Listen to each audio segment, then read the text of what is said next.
organizer, ou autrement dit, comment faire du tri dans son intérieur et alléger sa charge mentale. Postulat de départ.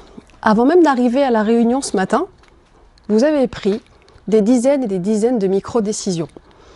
Est-ce que je me lève tout de suite ou est-ce que je me rendors encore 5 minutes? Est-ce que je vais prendre ma douche ou est-ce que je check d'abord mon téléphone? Est-ce que je me fais un café ou est-ce que je prends une omelette ce matin? Bref, votre cerveau fonctionne en permanence et prend des décisions en permanence. C'est automatique, invisible, quasiment inconscient, mais il travaille toute la journée. Quel rapport avec mon métier? Je dirais que c'est sa raison d'être numéro 1. Parce que ça, ces micro-décisions, c'est une charge mentale au quotidien. Et donc le placard qui déborde, le tiroir fourre-tout, la pile de documents qui s'entassent parce qu'à traiter plus tard, ce sont d'autant de micro-décisions supplémentaires qui viennent vous fatiguer encore plus et terminer la journée avec cette sensation de « je suis crevé, pourtant j'ai l'impression d'avoir rien fait ». En fait, si, votre cerveau a tourné, a mouliné toute la journée. Donc, un postulat de départ à garder en tête, votre intérieur devrait être un antidote à votre stress et non pas la cause. Les bénéfices d'un espace organisé, vous l'aurez compris, c'est la réduction de votre stress, le gain de temps, parce qu'on va trouver les choses plus facilement, une productivité et une créativité accrue, parce que forcément vous libérez de l'espace mental pour cela, et forcément une qualité de vie améliorée. Ça veut dire quoi? Concrètement, chez mes clients, ça se passe comment? Pas de souci. Pas de souci. Concrètement, je suis désolée pour les photos. Ça, on voit pas très bien, mais... Non, c'était très bien. Ouais, comme ça, magique. Voilà. Concrètement, chez les clients, on trouve quoi? Je trouve quoi? 3 types de bazar, en général. Le bazar flagrant, il porte bien son nom. Hein. Je suis désolée, on ne voit pas très bien sur la photo, mais c'est sur la preuve. Attends, fais une pause sur la vidéo. Je vais le faire, vas-y, continue. Merci. Donc, 3 types de bazar chez mes clients. Le bazar flagrant, il porte bien son nom, il y en a partout. Sur la première photo qui devrait mieux apparaître, on ne le devine pas forcément, mais c'est l'entrée principale de la maison, en fait. Voilà, c'est exactement ça. Bienvenue. Le bazar rampant, la deuxième version, c'est le bazar rampant. On arrive dans la pièce, tout a l'air sous contrôle, c'est lisse. Ne vous amusez pas à ouvrir un placard ou un tiroir. Il n'y a plus 1 cm² disponible. Et le troisième type, c'est celui que j'appelle le bazar flappant. J'adore ça. Ouais, j'adore. Donc, pardon. Rapidement, je repasse dessus. Bazar flagrant, forcément, il y en a partout. Là, c'est une maison, c'est une entrée de maison, encore une fois. Bazar rampant, les placards, il n'y a plus 1 mm², c'est même pas 1 centimètre, il n'y a plus 1 mm² disponible. Et pourtant, il y a des placards partout. Là, en l'occurrence, dans cet exemple, l'appartement était très bien aménagé. Il y avait des placards absolument partout, mais plus 1 cm², au point où le dressing de la maman avait envahi le dressing de la fille dans la chambre de la fille, pour donner un exemple. Et le bazar flappant, il porte bien son nom, c'est un joyeux mélange des deux. Il y en a autant dedans que dehors. Oui, le mot n'existe pas, mais je l'aime bien. Flappant, voilà, flappant et flippant. Donc ça, c'est le constat quand j'arrive chez mes clients.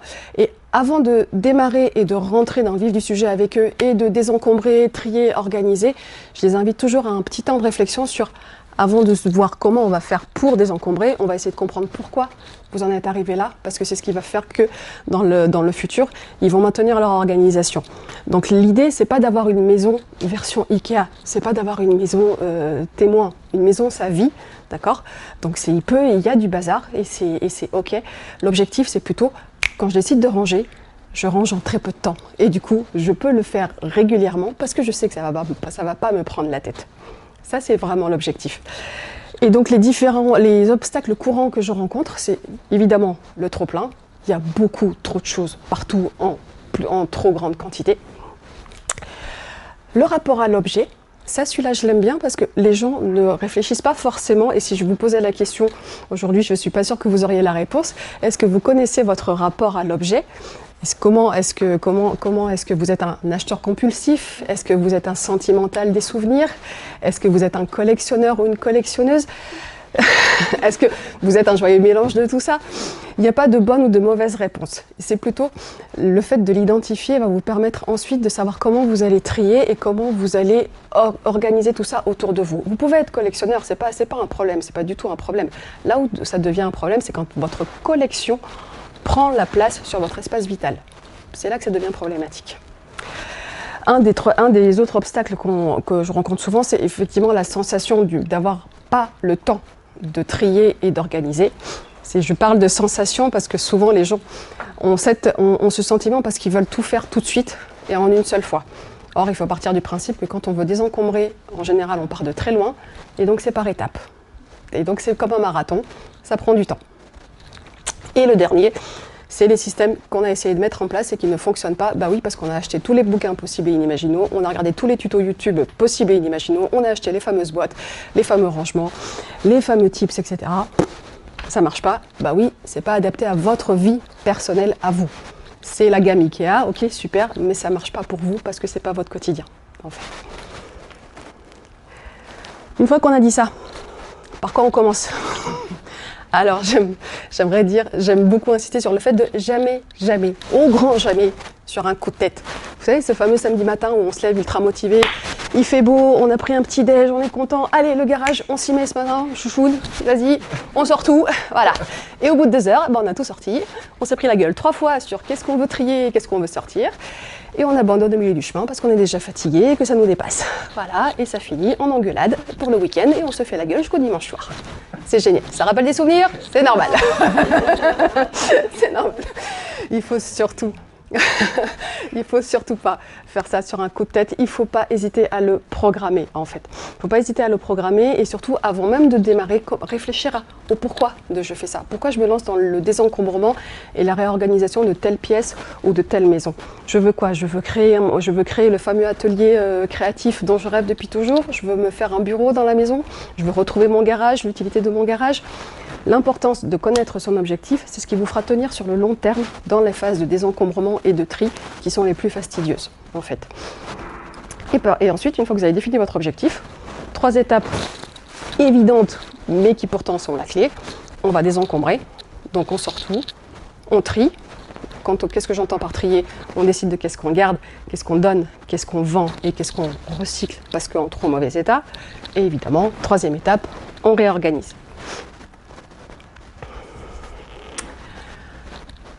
Une fois qu'on réorganise, 3 lois à garder en tête, fondamentales.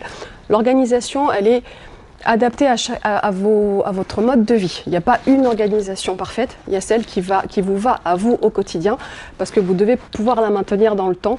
Je n'ai pas à réintervenir derrière. D'accord ? L'idée, c'est ça, mais il y a quand même 3 lois fondamentales, quelle que soit l'organisation que vous décidez de mettre en place. Je dirais la première de toutes, c'est une place pour chaque chose. Et chaque chose à sa place, en fait. Pareil, ça paraît une évidence, mais tous les objets SDF qu'on a tous à la maison, sans domicile fixe, vous savez, qu'on passe notre temps à déplacer, ces objets-là, en fait, à un moment donné, il faut se poser la question. Ils ont vraiment une utilité ? Il y a vraiment besoin de les avoir ? Dans ces cas-là, il faut leur créer leur place. Sinon, ça veut dire qu'ils sortent. Mais une place pour chaque chose, encore une fois, chaque chose à sa place. Et ensuite, 3 lois fondamentales. Pareil, ça paraît évident, mais on se rend compte sur le terrain que c'est pas ce qui est vraiment forcément fait. La loi de proximité. Je range au plus près du lieu d'utilisation, forcément. Sinon, le ciseau qui est dans la salle de bain, alors que j'en ai besoin en permanence dans la cuisine. Ben voilà. Non mais voilà, mais ça paraît évident, mais pourtant je le rencontre régulièrement. Il y a 12 paires de ciseaux dans la maison, mais parce qu'ils sont pas au bon endroit, en fait, tout simplement. Alors que oui, si j'en ai besoin dans la salle de bain et dans la cuisine, bah j'en ai 2 en fait. C'est ok. Là pour le coup, c'est ok d'en avoir 2, il n'y a pas de souci. Ou si je prends un autre exemple vu sur le terrain, les gants des enfants qui sont rangés dans leurs chambres respectives, d'accord, à l'autre bout de la maison. Mais les gants, on les met où quand on les met ? À l'entrée de la maison. D'accord ? Ce qui fait que les parents ont 24 paires de gants, parce qu'ils sont perdus en permanence, parce qu'ils sont dans la chambre, et que le matin on est pressé, et qu'on est en speed, et qu'on n'a pas le temps d'aller les chercher dans la chambre. Bref, vous l'aurez compris. Dans la chambre avec leurs chaussures. Voilà, voilà, vous l'aurez compris. Deuxième loi, la loi du moindre effort. L'humain est fainéant. C'est pas une breaking news, tout le monde le sait. L'humain est fainéant. Donc, s'il y a plus de 2 mouvements à faire pour récupérer l'élément ou le papier, je vous le dis tout de suite, ça tient pas longtemps. S'il faut ouvrir le placard, dans le placard, ouvrir le 3e tiroir. Dans le 3e tiroir, prendre la boîte qui a elle-même un couvercle. Sortir, enlever le couvercle pour prendre l'objet, pour ensuite le remettre dedans.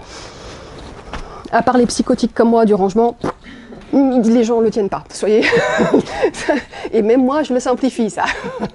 Moi, la première, j'applique ça chez moi. S'il y a plus de 2 mouvements, c'est qu'il y a un truc à faire, il y a un truc à améliorer. Sinon, ça ne tient pas dans le temps. Et la 3e, la loi de l'espace vide. Faut garder un espace vide parce qu'encore une fois, une maison, ça vit, une maison, un espace de travail, ça vit. Donc il y a des choses qui rentrent, qui sortent et qui circulent. S'il n'y a pas l'espace pour les stocker temporairement, ça prend la place sur l'espace vital. Et c'est le début du bazar, et c'est le début de la montagne qui se construit. Et le monstre qui s'alimente par lui-même. Les solutions de rangement. Les solutions de rangement, pareil, des principes simples mais efficaces. On verticalise un maximum. Ça, je le vois encore trop peu, et pourtant, c'est sous-estimé, et pourtant c'est une des clés.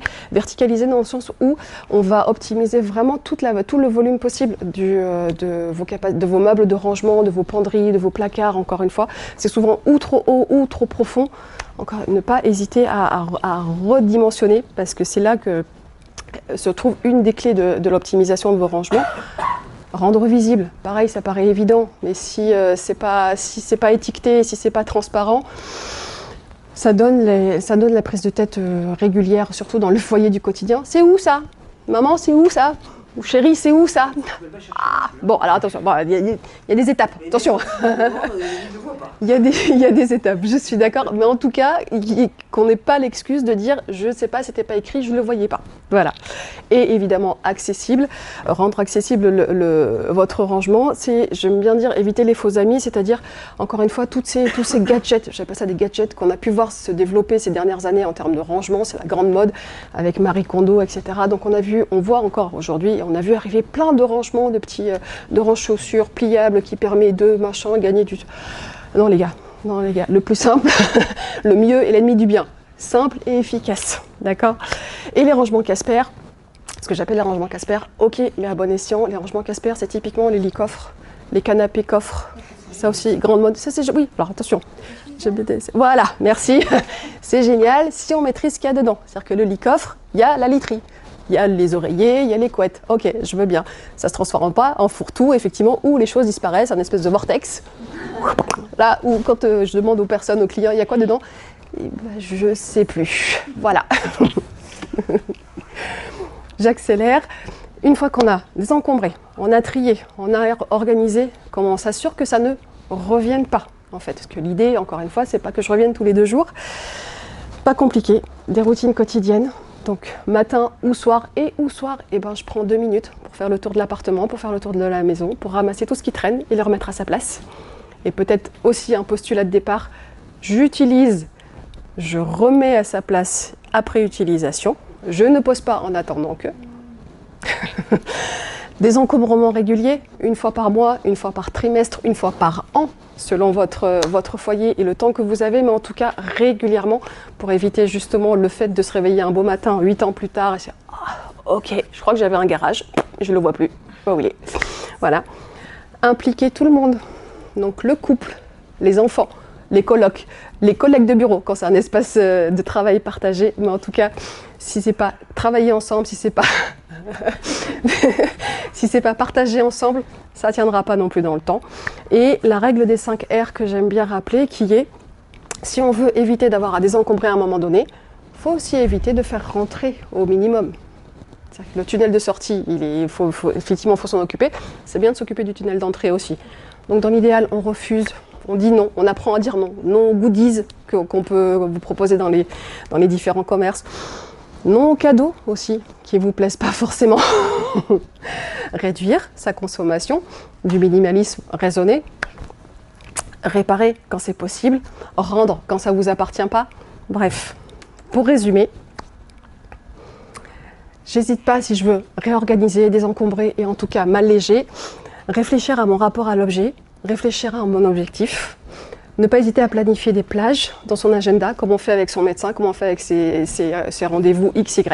En fait, ça peut être une demi-heure, ça peut être une heure, ça peut être une après-midi entière. C'est vous, encore une fois, et votre envie.